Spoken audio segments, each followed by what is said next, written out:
Hello everyone, this is allLogarithmsEqual, coming to you with a rather important question I'd like to pose to you. Now, let me start by saying I've been subscribed to a mathematics professor named Dr. Wildberger, Dr. Norman Wildberger, who now teaches at the University of New South Wales. He's been teaching there for, I think, at least 20 years, probably more than that. And this mathematician has had an influence on me over the last several years, in fact. So I wanted to explore one of the central mathematical arguments that distinguishes this mathematician from many others. It is a perspective on the modern treatment of real numbers. You see, according to Dr. Wildberger, there is no logically valid theory defining the set of real numbers. He has made several videos to demonstrate this point, but the main ideas are as follows. Point 1. Many textbooks and professional sources dodge the responsibility of giving rigorous proofs of real number properties. So in other words, it just has one sort of bit of evidence, and you can see, I'll put a link, probably right here, here-ish, somewhere on the screen, to MathFoundations number 115, which is a video in which he describes, goes through many textbooks, actual textbooks in mathematical analysis, about, and seeing, sort of analyzing if they actually address the definition of real numbers, and how adequately they do so. And, just as a bit of a note on that, this professor, I actually admire him very much, if not only for the fact that he's created these, hundreds of videos of different topics, and you can see his own approaches to mathematics, basically. Just a lot of different branches of mathematics, like geometry and algebraic topology, geometry, universal hyperbolic geometry is very interesting, linear algebra as well, now that I'm on the topic. There's a lot of, so as you can see, a lot of different series, a lot of different areas of mathematics, is I guess what I'm saying. Point 2. Throughout history, especially during the 19th and 20th centuries, many respected mathematicians expressed their hesitation with the foundational ideas of real numbers. So according to Dr. Wildberger, and this is confirmed, I'm sure, by your own personal experience as well, this debate was never fully resolved.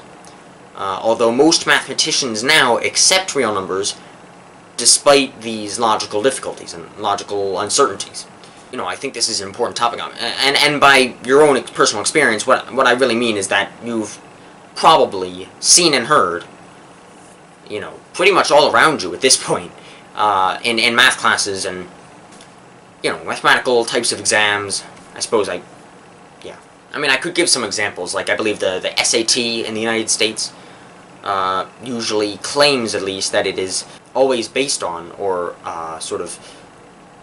always making use of the real numbers, set of real numbers, for all of the computations that are done. And, other exams as well. I don't need to list them all. Just a lot of them make mention of real numbers as the foundational set, so to speak. So clearly my point is, you see it, and this is also Dr. Wildberger's point, this isn't my own original idea, by no means. I just wanted to bring this up, sort of.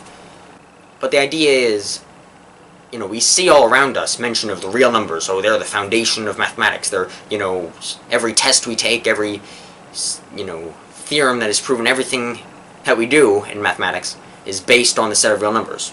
Allegedly, or supposedly, right? But according to Dr. Wildberger, and if you actually go back in history, that mathematicians show their hesitation. There used to be more debate over this, but unfortunately no longer. Point 3. Modern approaches to real numbers make use of, and thus require, as a sort of prerequisite, so to speak, or as an already sort of pre-existing concept, or pre-existing definition, or, knowledge, of infinite processes of computations.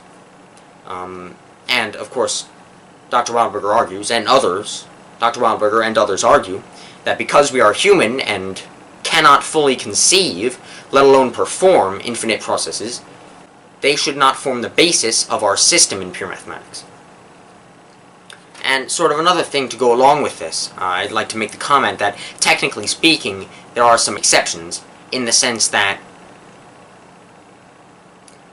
the use of real numbers may be acceptable in terms of applied mathematics, but even then what we're doing is we're actually approximating, or using approximations, like for pi, for instance, 3.14159 might be a sufficient rational approximation that obviously allows us to construct things in real life. And so if we're actually applying mathematics for some kind of purpose,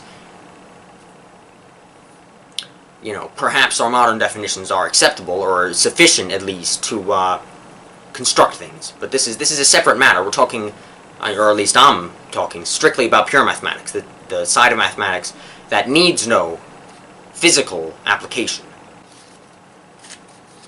Which is, by the way, still a valid branch of mathematics. Pure mathematics I admire very much. I'm thinking of becoming a mathematician.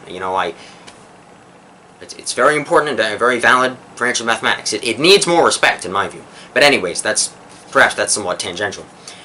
Point 4 is that there are many elegant branches and areas of mathematics that can be developed in place of those that require real numbers. Now, this, again, connects back to many of the things that Dr. Wildberger has made videos on. Specifically, one of the things I'm referring to is rational trigonometry, which is Dr. Wildberger's approach, his own unique approach to trigonometry, that makes no use of, and it has no need for, infinite processes or transcendental functions or anything like that, because the idea is that, the whole idea behind it is that we can still have a valid trigonometry, an approach to trigonometry and geometry, generally, that uses quadrants and spread. So, and of course, you can see his videos for more detail on this, but the idea is that we don't need, necessarily, to use irrational numbers. Everything can be rational, and we can still get a sound, perhaps even stronger understanding of trigonometry and geometry than is typically the case. Instead of using distance and angle, which are potentially uncertain or ill-defined concepts, Dr. Wildberger uses quadrants and spread.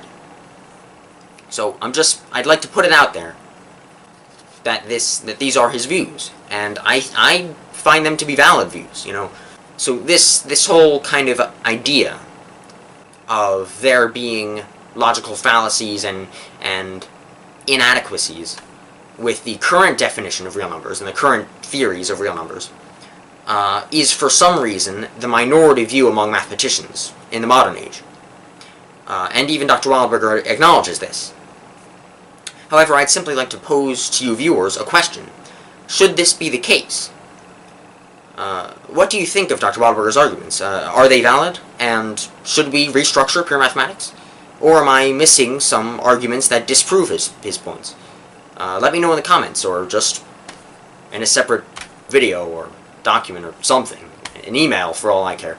I don't know. I just wanted to spread word of this, is I guess what I'm saying. Because, I find this argument to be respectable, and I think we should be talking about it more. Among mathematicians and perhaps even among the public at large. Yeah. So this is allLogarithmsEqual. Thanks for watching.